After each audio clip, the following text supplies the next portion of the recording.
Le Lombard, c'est une maison historique. Elle a vraiment assisté à la naissance de la BD comme on la connaît aujourd'hui, puisque c'est une maison qui a été créée en 1946, si je ne dis pas de bêtises, juste après la guerre, pour héberger le journal Tintin. Et donc, c'est les premiers albums BD comme on les connaît aujourd'hui, avec couverture cartonnée, ça date des années 50, donc on a vraiment été pionnier dans le monde de la bande dessinée.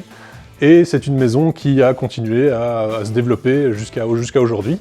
C'est une maison qui se veut généraliste, même si le terme veut dire beaucoup de choses et pas grand-chose à la fois. C'est-à-dire qu'on publie pour absolument tous les publics. On a des collections pour la jeunesse, vraiment, les premières lectures. On a des collections pour la jeunesse, des trucs comme Yakari, comme Ducobu, comme les Schtroumpfs, évidemment. On a des collections ados, on a des collections grand public, public adulte, on fait aussi du roman graphique, on fait de la vulgarisation en BD, enfin voilà, on veut vraiment toucher le plus large public possible. On a beaucoup moins de collections qu'avant, mais on a gardé encore la grande collection signée, qui publie les grands noms de la bande dessinée, comme Herman, comme Jean Van Damme, et on a la collection Troisième Vague, qui reste de l'ado adulte plus classique, plus réaliste, de l'aventure réaliste, comme on dit. Alors je tiens à préciser qu'au Lombard, contrairement aux autres éditeurs, on a fait le choix de réduire notre production. C'est-à-dire qu'on ne publie plus que 70 albums par an, là où les autres grandes maisons d'édition sont plutôt entre 300 et 600.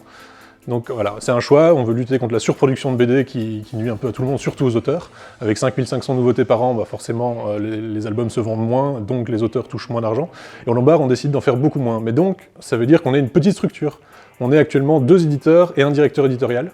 Donc c'est vraiment une petite équipe éditoriale, et de fait, on n'a pas vraiment chacun une spécificité, on fait de tout. Moi je publie de l'ado adulte, de la jeunesse, du roman graphique, voilà. Chacun fait de tout, c'est la spécificité du Lombard. On n'est pas beaucoup, donc tout le monde fait de tout. Alix Garin, elle avait gagné le prix Jeune Talent à Saint-Malo, et elle nous avait proposé un projet, et donc j'avais bien aimé, j'avais bien accroché sur le pitch, et on dit ok on y va, et je m'attendais à devoir bosser beaucoup, parce que souvent, le premier album, jeune autrice qui sort de l'école, souvent c'est des gens qu'il faut guider, qu'il faut vraiment soutenir, et je me souviens avoir pris une sacrée claque et sangloté tout seul dans mon bureau à la lecture de son scénario. Elle avait déjà tout compris, il y a des gens comme ça parfois qui sont... C'est naturel, quoi. Elle a un talent naturel pour raconter, et c'est le premier album que j'ai sorti, alors évidemment j'étais très fier, en plus l'album est un succès, il a gagné des prix ici récemment, bref, c'est vraiment parfait, c'est un début sur les chapeaux de roue, j'adore ça.